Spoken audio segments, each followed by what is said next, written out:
Welcome to today's explainer. Let's dive right in because we've got an absolutely fascinating account to unpack today.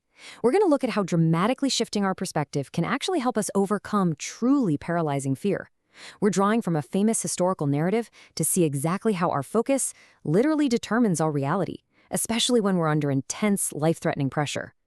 When you think about the insurmountable obstacles that sometimes block our path, man, it is so easy to feel entirely defeated before we even take a single step.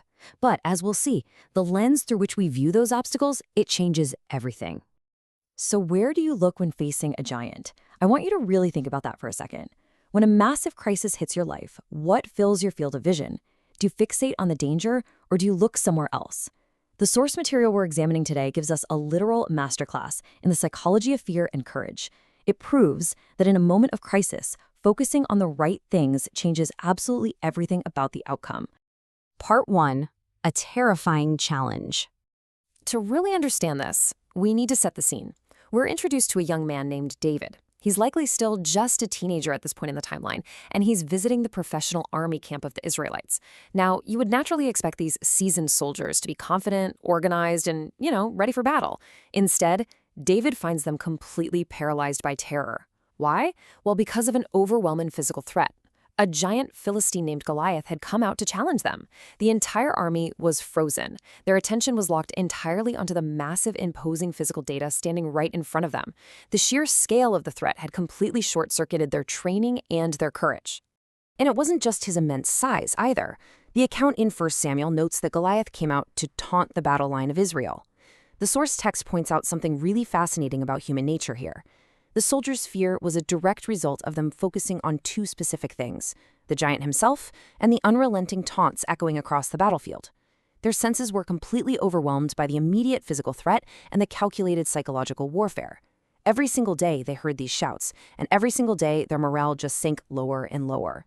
Part 2. Two different perspectives. So while everyone in that camp was looking at the exact same physical threat and hearing the exact same loud taunts, they processed the information entirely differently. Notice the soldiers' focus. It's completely horizontal. They are looking strictly at the physical world, the giant and his taunts, which, of course, directly results in their absolute terror. Now contrast that with David. He viewed the situation from a totally different perspective. He didn't lock his eyes on the physical impossibility of the matchup. Instead, he was looking at it through the lens of divine backing, keeping Jehovah foremost in his mind. He wasn't ignoring the reality of the giant. He was simply placing that reality within a much larger, much more powerful context. Part 3. The living God's battle. Because David shifted his focus, what he actually saw when he looked out at that battlefield was fundamentally different from the professional soldiers.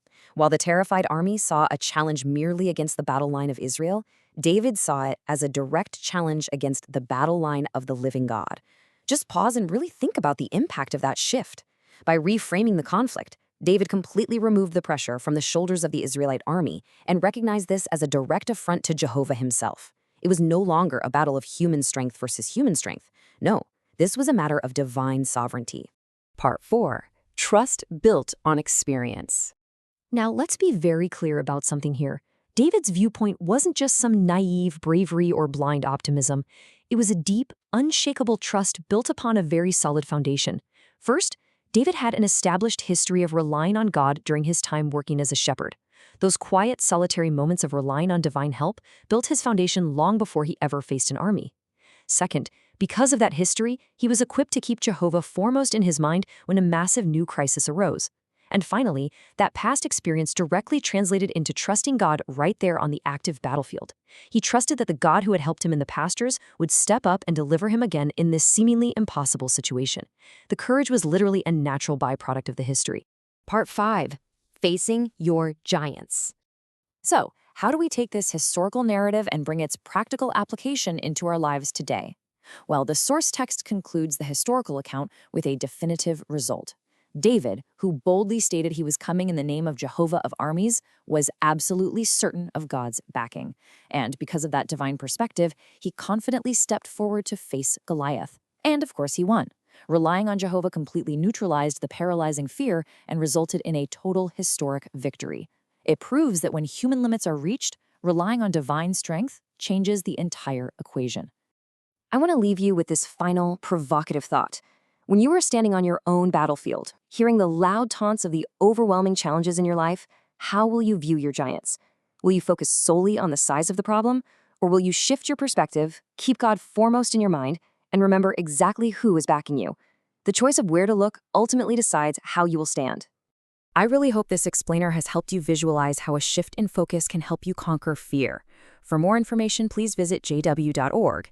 And if you found this breakdown helpful, please make sure to like, share, subscribe, and press the bell icon for notifications so you never miss another deep dive. Thanks so much for learning with me today.